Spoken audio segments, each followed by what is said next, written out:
Hello everyone, welcome. I hope you've been doing well.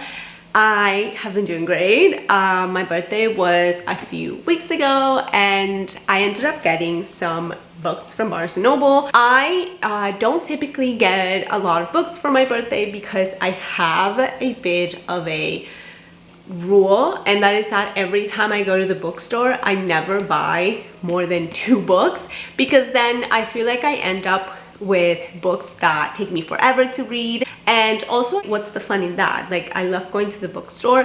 Why would I buy every book I want to read in like one trip? Like, hello, that makes no sense to me. So I have a few books that I want to talk about today. Okay, so the first book on my list is Sula by Toni Morrison. I have been wanting to read Toni Morrison for a couple of years now, but I've been feeling like I just needed to put it off for the right time, right? As you probably know, there is not a single person who has read Morrison that isn't just like obsessed with her writing. And I think I'm gonna be one of those people moving forward. As far as I know, this book is about 2 best friends who basically grow up in the same neighborhood and are thick as thieves, right? Eventually, they grow apart. One betrays another, and there ensues the story of Sula. I don't know about you, but I am very interested in reading from the perspective of friendship betrayal. There is something so painful and true about a friend betraying you. It can often be worse than a sister betraying you. You know, like, people talk about this all the time and how women just like need their female friends.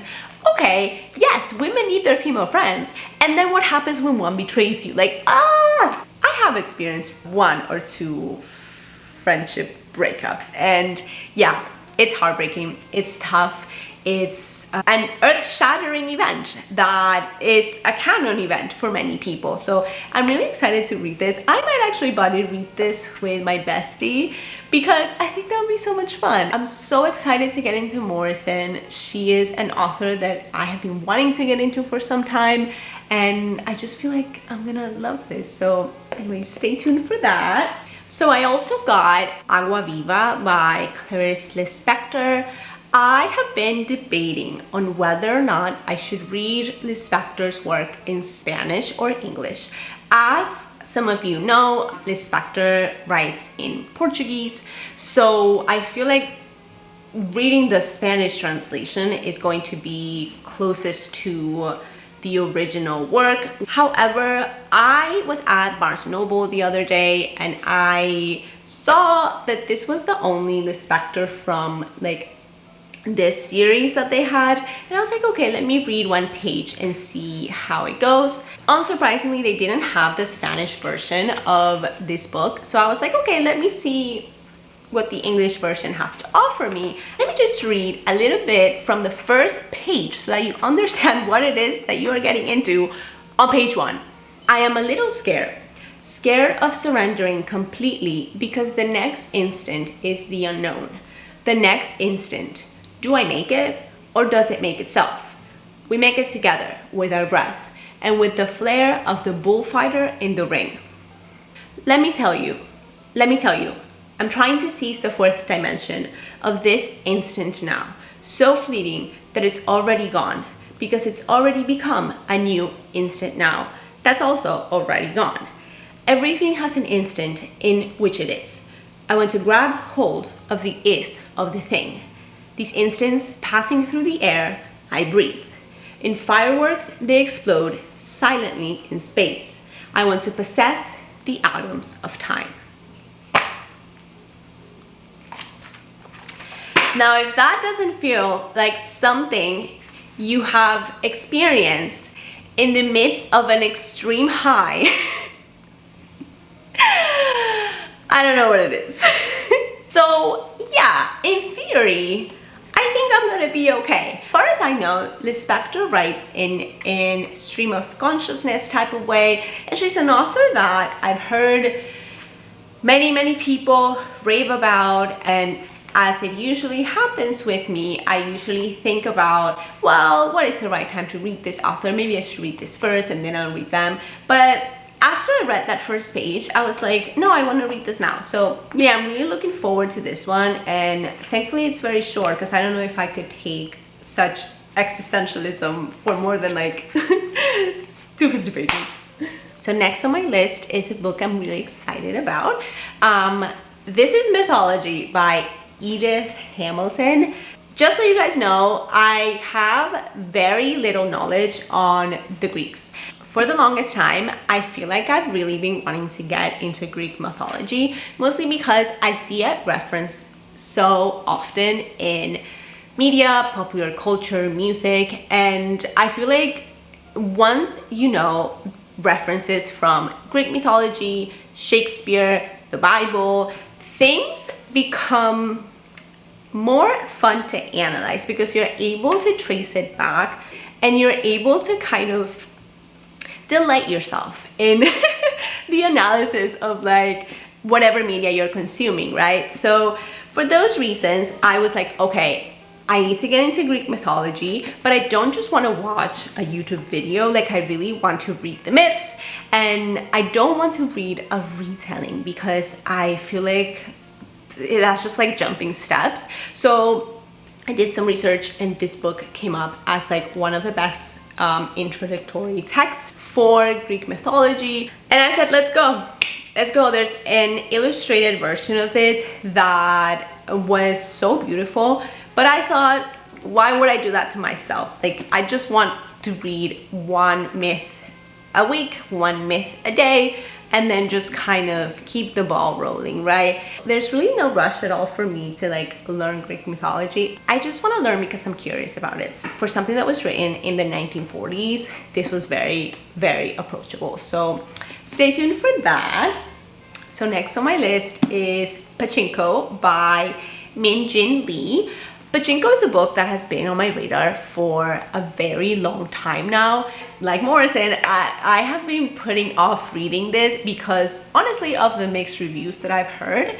And you know, for the longest time, I have just thought that like a historical novel is not really something that I'm like super interested in reading. However, after reading the back of this book, I started to realize that actually this book is everything that I love to read about. So if you don't know, Pachinko is a historical novel that takes place throughout 4 generations of a South Korean family who moves to Japan in the early 1900s, right? 1900s. I should say in the early 20th century. If you know the historical background of the South Koreans and the Japanese, you will know that this book is full of immigration, identity struggles, family trauma, betrayal, decisions, and yeah, I love a multi-generational story. This is something that I'm very interested to read, and actually my friend Vivi got me this book. Shout out Vivi. I don't think I'm gonna be reading this anytime soon. As you can tell, it is a little thick, and I have a lot of like skinny little books that I want to read first before I dive into yet another long story. But best believe you will get a review from me once I'm done with it. So another one, stay tuned. I also want to talk about my reading goals for this year because I feel like I don't want to say I'm in a reading slump because I'm not. It's just that, as I mentioned in my past like 2 videos, I am still reading Crime and Punishment. Now, don't be alarmed. I only have about 100 pages left. So this book will be finished by the end of August.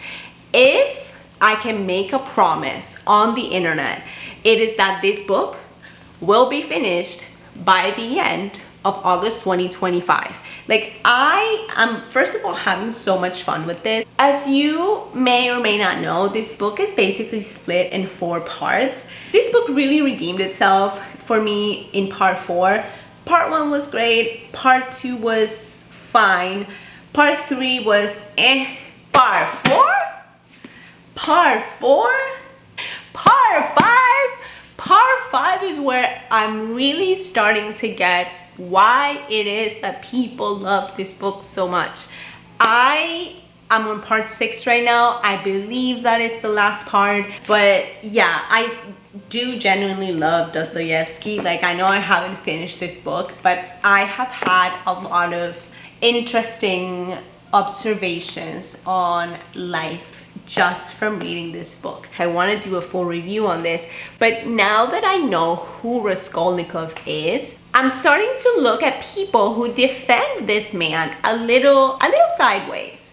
I'm judging you. Raskolnikov in the first half of this book is an absolute fool. A fool who's just trying to justify himself so that the pain that he feels can sort of ease away.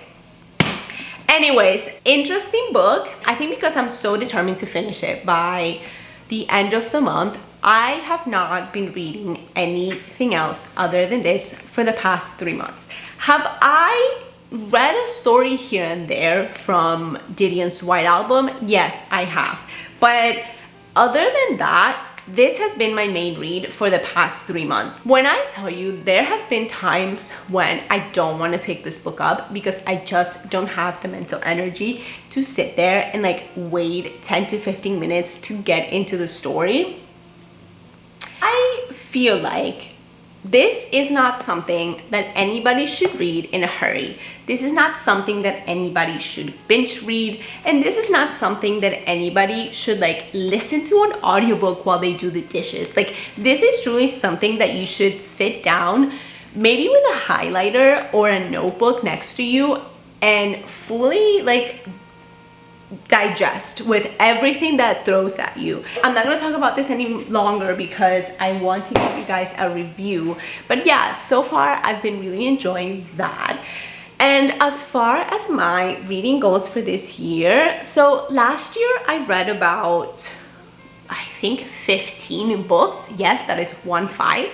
I don't really read a lot of books. Like, if you've been watching me for the past couple of videos I've posted, I'm not reading more than a book or 2 a month. Like, it really is rare for me to read 3 books a month. Like, if I'm reading 3 books a month, that means I am listening to an audiobook. And the problem that I'm having lately is that I am starting to lose interest in this idea of listening to an audiobook while you're doing something else. So listening to a story while I'm doing dishes, doing laundry, cooking, I really don't want to do that. I feel like the books that I'm interested in reading right now are books that require my full attention.